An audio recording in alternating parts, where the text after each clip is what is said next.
خدا کا قرآن سننے کے لیے تیار نہیں.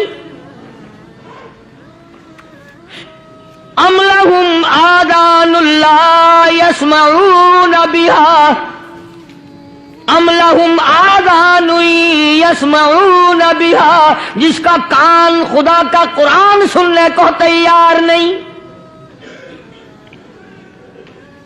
خدائی فیصلہ سنو، اللہ کے قرآن کا فیصلہ سنو، اللہ کے کلام کا فیصلہ سنو. جس کا کان میرا کلام سننے کے لیے تیار نہیں، جس کو میرا قرآن سن کے مزہ نہیں آتا، جس کو میرا کلام سن کے حلاوت نہیں آتی، جس کو میرا کلام سن کے لذت نہیں آتی، جس کی روح تازی نہیں ہوتی، جس کو لطف نہیں آتا، جس کو کیف نہیں آتا، جس کو سرور نہیں آتا، جو میرا قرآن سننے کو تیار نہیں، جو میرا قرآن آنکھوں سے دیکھنے کو تیار نہیں، جو میرا قرآن سننے سمجھنے کے لیے تیار نہیں.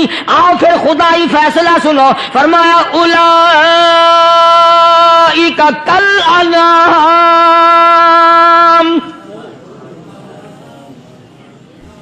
میرا فیصلہ نہیں، کسی پارٹی کا فیصلہ نہیں، کسی فرقے کا نہیں، کسی طبقے کا نہیں، کسی جماعت کا نہیں. فرمایا اولئک الانعام.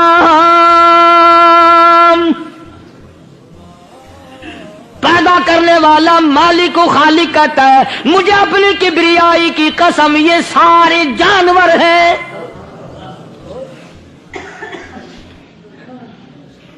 یہ سارے کے سارے جانور ہیں، یہ درندے ہیں جو ایک دوسرے کو چیر پاڑ کر کھاتے ہیں، یہ درندے ہیں جو ایک دوسرے کا خون پیتے ہیں. فرمایا بل ہم اضل، جانوروں سے بھی بدتر.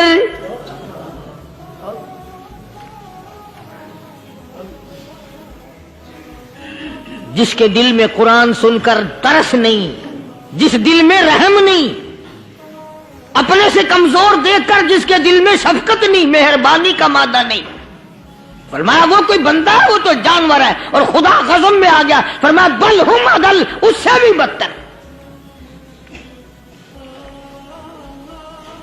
اللہ والے جو ہیں وہ ان خصلتوں کو دور کراتے ہیں، اور وہ آدمی کے مزاج اور دل میں سے ایسی چیزیں نکالتے ہیں جو اس کی بربادی کا ذریعہ بنتا ہے. دل کی بیماریوں کا کسی کو فکر نہیں. بخار ہو جائے، آپ چڑھ جائے، آپ کو پتہ چل جاتا ہے. نزلہ ہو جائے، آپ کو پتہ چل جاتا ہے. کھانسی ہو جائے، پتہ چل جاتا ہے. دل کی بیماریوں کا کیا پتہ چلے؟ صحابہ اکرام رضوان اللہ تعالی علیہم اجمعین کی جماعت کے اللہ پاک کے محبوب حضرت محمد الرسول اللہ صلی اللہ تعالی علیہ وسلم نے دلوں کی صفائی کی. پہلے لوگ جھونپڑیوں میں کچے کوٹھوں میں رہتے تھے، نہ اتنی صفائی تھی، نہ اتنی ترقی تھی. آج برتنوں کی صفائی دیکھو، کپڑوں کی صفائی دیکھو، مکان کی صفائی دیکھو، رات دن بس اسی دھندے میں لگے ہوئے. سارا دن برتن دھونے سے فرصت نہیں، سارا دن کپڑوں کے بناؤ اور سنوار میں فرصت نہیں. تو اللہ والے ایسے موقع پر بڑی عجیب بات کہتے ہیں. وہی مجذوب ہے، مجذوب علی رحمت کہتے ہیں بظاہر تو ہر شے میں بے حد صفائی، بظاہر تو ہر شے میں بے حد صفائی، مگر دل میں ہے گندگی انتہائی. بظاہر تو ہر شے میں چہرے کی صفائی، بدن کی صفائی، نہ جانے کتنی قسم کا صابن ہے، نہ جانے کتنی قسم کے پاؤڈر ہیں، نہ جانے کتنی قسم کے شیمپو ہیں، نہ جانے کتنی قسم کے کپڑے ہیں، کیا چال ڈھال ہے، کیا نئے نئے ڈیزائن ہے. مجذوب کہتا سب کچھ دیکھ لیا، بظاہر تو ہر شے میں بے حد صفائی، مگر دل میں ہے گندگی انتہائی.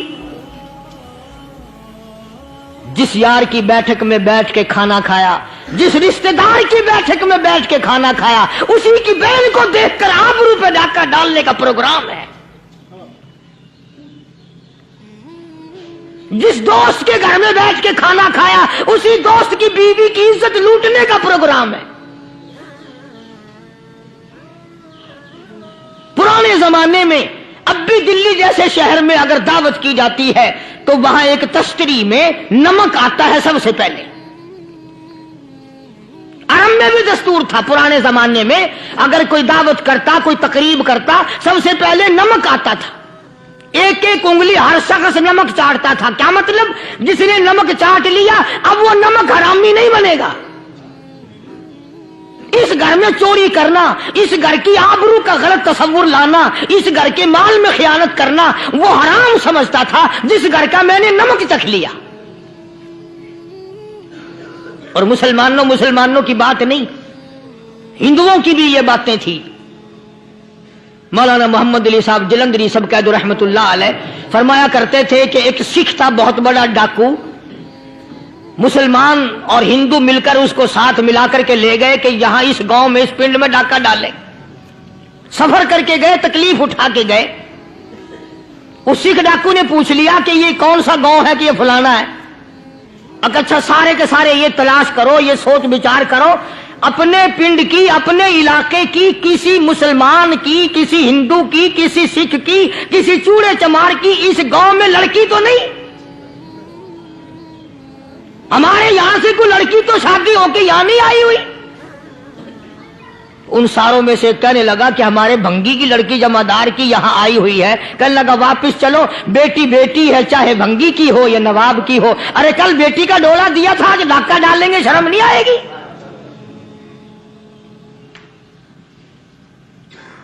آج وہ تصور کہاں چلے گئے اور ہم سب روتے پھرتے ہیں سکون نہیں، سکون نہیں، اطمینان نہیں. ارے اطمینان آئے گا کیسے؟ ہمارے دل بے ایمان ہے، نیتیں خراب ہے، آئے گا کہاں سے؟ صحابہ کرام رضوان اللہ تعالی علیہ مجمعین کی جماعت نے اس قدر اس بات پہ محنت کی اور کوشش کی کہ غلط لقمہ بھی پیٹ کے اندر نہ چلا جائے. چنانچہ میں علی الاعلان کہتا ہوں 1,29,000 صحابہ کرام، کالی کملی والے کے دیوانے اور پروانے، حضور کے یار جانثار، حضور کے ساتھ پھاقا کھانے والے، پھاقوں مرنے والے، پتھر کھانے والے، اپنے بچوں کے ٹکڑے ہوتے ہوئے دیکھ کر لا الہ الا اللہ محمد الرسول اللہ کی صدا بلند کرنے والے صحابہ کرام کا یہ حال تھا. پیدل سفر کر کے جاتے تھے یہودی عیسائی، شام نکل گئے، فلسطین نکل گئے، ہندوستان آ گئے، 2 سال لگ جاتے تھے.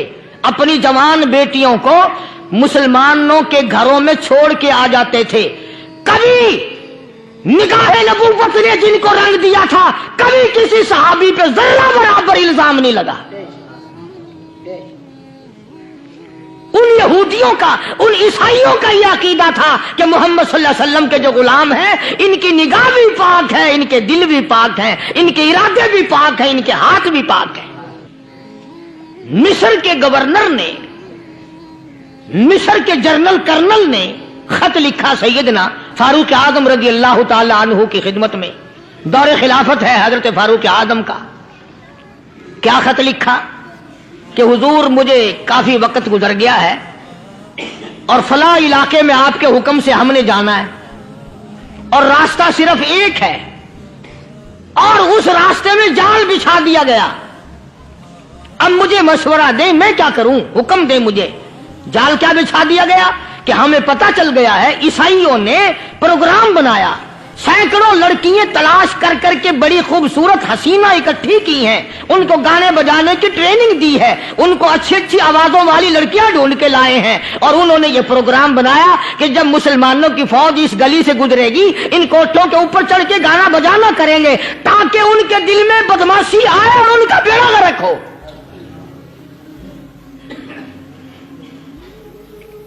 کبھی کافر کا یہ عقیدہ تھا کہ مسلمان کا دل بگڑا تو یہ گیا، اس کی نیت میں خرابی آئی اور یہ تباہ ہوا. جناب فاروق اعظم رضی اللہ تعالی عنہ نے اسے یہ خط نہیں لکھا کہ تو قرآن پڑھا کر، تو نفل پڑھا کر. امیر المومنین خلیفۃ المسلمین سیدنا فاروق اعظم رضی اللہ تعالیٰ عنہ نے اپنے جنرل کرنل کو خط لکھا کہ اس میں لمبی چوڑی فکر کی کوئی بات نہیں، اس میں کوئی پریشانی والی بات نہیں، کوئی سوچ و بچار والی بات نہیں، سارے تیری فوج میں تیری کمان میں مسلمان ہیں، سب کو اکٹھا کر لے، ساروں کو اکٹھا کر کے قرآن کریم کے سورت نور کی 2 آیتیں سنا دے۔ یہ بھی نہیں فرمایا کہ سزا سناؤ، اتنے کوڑے لگیں گے، جو خلاف کرے گا یوں قید ہوگی، یہ کورٹ مارشل کر دیا جائے گا، کچھ نہیں۔ جناب فاروق اعظم رضی اللہ تعالیٰ عنہ کی رائے دیکھو، ان کے خیال میں قرآن کریم میں اتنی بڑی طاقت ہے، اتنی بڑی عظمت ہے، اتنی بڑی کرامت ہے، کلام الہی میں اتنا بڑا شرف ہے، اعلان کر دیا، فرمایا اپنے کرنل کو ساری فوج کو لشکر کو اکٹھا کر کے قرآن کریم کی فلاں فلاں آیت سنا دے۔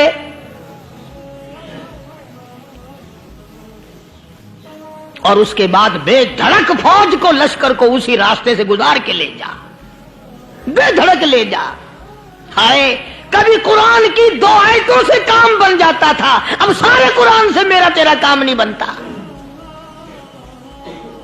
قصور قرآن کا نہیں ہے، یہ میرا تیرا ہے، یہ تو اتنی وفادار کلام ہے، اتنی پاک کلام ہے، خدا کی قسم ہزاروں رجسٹروں کے گتے، ہزاروں چائے کے ڈبے، ہزاروں مٹھائی کے ڈبے، لاکھوں کروڑوں دوائیوں کے ڈبے گندے نالوں پہ، کوڑیوں پہ، روڑیوں پہ پڑے ہیں، اور جس گتے نے قرآن کے ساتھ یاری لگا لی، خدا کی قسم کوئی آدمی بغیر وضو اس گتے کو بھی ہاتھ نہیں لگا سکتا۔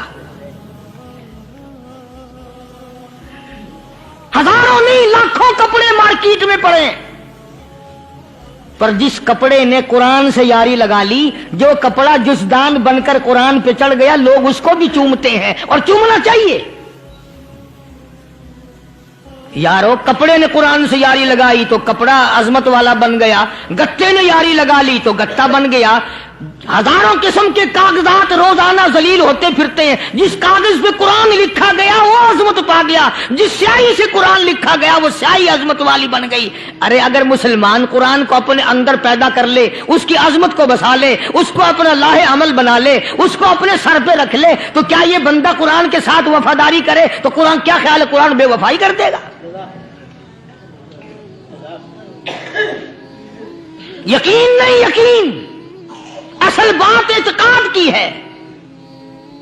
یقین کا تو یہ عالم بنا ہوا ہے کہ اگر کوئی چوری کا معاملہ ہو جائے اور کسی پر شبہ ہو، اگر اسے کہو کہ قرآن اٹھا دے تو دیر نہیں لگائے گا، اور اگر کہے کہ فلانی خانگاہ کا کنڈا مار دے کہ یہ کام میں نہیں کرتا۔ خانگاہ کے کنڈے پہ ایمان ہے، قرآن پہ ایمان نہیں۔ اس پر یقین ہے کہ پیر اندھا کر دے گا، اور یہاں یقین نہیں کہ جس خدا نے پیدا کیا اگر میں نے جھوٹا قرآن اٹھایا تو وہ برباد کر دے گا۔ عجیب عجیب لوگ ہیں۔ چنانچہ مصر کے کرنل نے، مصر کے جنرل نے ساری فوج کو اکٹھا کر لیا۔ اس نے بھی یہ بات تو نہیں کہی کہ فاروق اعظم کو دوبارہ خط لکھتا کہ حضرت یہ تو 2 آیتیں آپ نے لکھی، یہ تو سارا قرآن روز پڑھتے ہیں، پر بنے گا کیا؟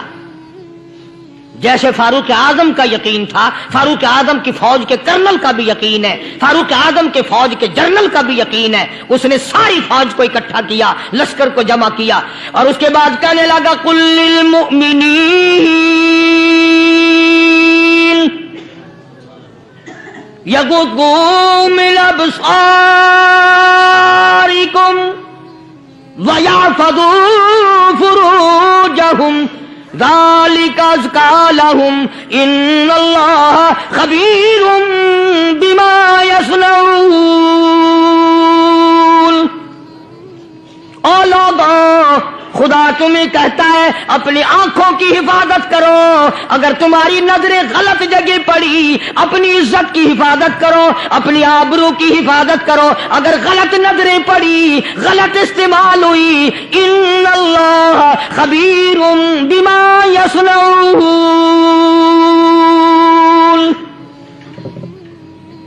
اللہ پاک تمہاری ساتھ ساتھ ہے۔